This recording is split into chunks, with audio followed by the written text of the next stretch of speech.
Hello everyone, welcome back to my channel. இன்றைக்கி நம்ம சேனலில் என்ன வீடியோ பார்க்க போகிறோன்னா, ப்ரக்கோலியில் பிரியாணி எப்படி செய்கிறதுன்னு தான் பார்க்க போகிறோம். சிம்பிளாகவும் ரொம்ப ஈஸியாகவும் எப்படி செய்கிறது அப்படிங்கிறத தான் நம்ம பார்க்க போகிறோம். வாங்க பார்க்கலாம். ஃபஸ்ட்டு அதுக்கு தேவையான பொருட்கள்லாம் என்னென்னு பார்த்துடலாம்.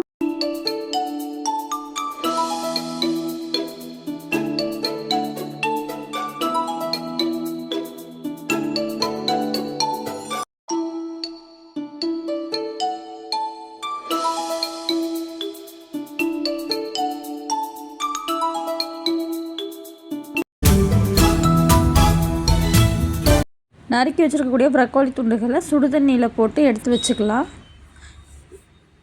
இப்போ குக்கர் அடுப்பில் வச்சுக்கோங்க. 3 ஸ்பூன் எண்ணெய் ஊற்றிக்கோங்க.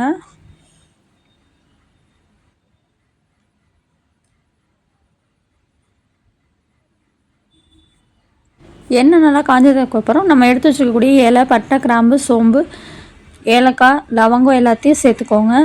சோம்பு நல்லா பொரிஞ்சதுக்கப்புறம் பொடியை நறுக்கி வச்சுருக்கக்கூடிய வெங்காயத்தையும் அதோடு சேர்த்துக்கோங்க.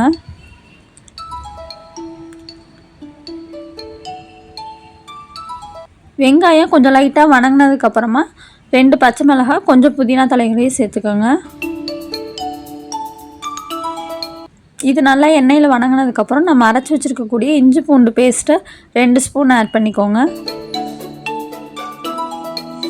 இப்போ இந்த இஞ்சி பூண்டு பேஸ்ட்டை நம்ம நல்லா எண்ணெயில் வணக்கிக்கணும். வெங்காயம் நல்லா இந்த அளவுக்கு வணங்கினதுக்கப்புறமா நம்ம நறுக்கி எடுத்து வச்சுருக்கக்கூடிய ஒரு தக்காளியை அதில் ஆட் பண்ணிக்கோங்க. தக்காளி நல்லா தொக்கு மாதிரி வணங்கி வரணும்.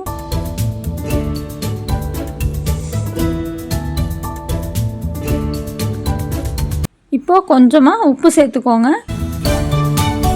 ஒரு சிட்டிகை அளவுக்கு மஞ்சத்தூள் சேர்த்துக்கோங்க. தக்காளி சீக்கிரமாக வணங்கிடும், அதுக்காக. இப்போ தக்காளி நல்லா வணங்கினதுக்கப்புறம் பார்த்திங்கன்னா ப்ரக்கோலியை நம்ம சேர்த்துக்கலாம். இதை நம்ம லைட்டாக ஆயிலில் கூட ஃப்ரை பண்ணி போடலாம், இன்னும் கொஞ்சம் டேஸ்ட்டாக இருக்கும். அதே சமயம் குழையாமையும் நமக்கு கிடைக்கும். இப்போ ப்ரக்கோலி நல்லா வணங்கிடுச்சு. இந்த சமயத்தில் இப்போது காய் நல்லா வணங்கினதுக்கப்புறமா 1 ஸ்பூன் பிரியாணி மசாலாவும் 1/2 ஸ்பூன் மிளகாத்தூளும் சேர்த்துக்கலாம்.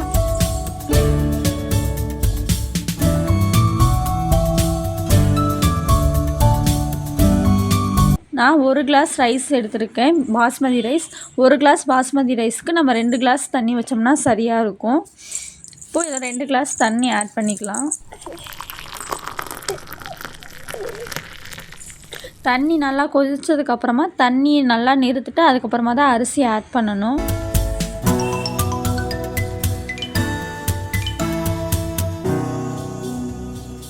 இப்போது ரைஸு சேர்த்ததுக்கப்புறமா ஒரு கொதி வந்ததையும் இதை நம்ம க்ளோஸ் பண்ணி 3 விசில் விட்டு எடுத்துக்கலாம்.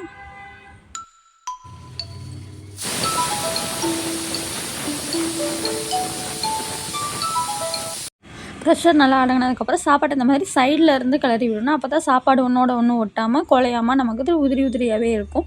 இதே மாதிரி நீங்களும் உங்கள் வீட்டில் ப்ரக்கோலி பிரியாணி ட்ரை பண்ணி பாருங்கள். ட்ரை பண்ணி பார்த்துட்டு எப்படி இருக்குதுன்னு சொல்லி கமெண்ட் பாக்ஸில் கமெண்ட் பண்ணுங்கள்.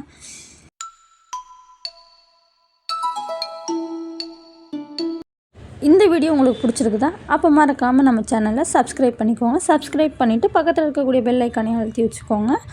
அப்போ தான் அடுத்தடுத்து நம்ம போடக்கூடிய வீடியோ உங்களுக்கு நோட்டிஃபிகேஷனாக வரும். தேங்க்யூ ஃபார் வாட்சிங்.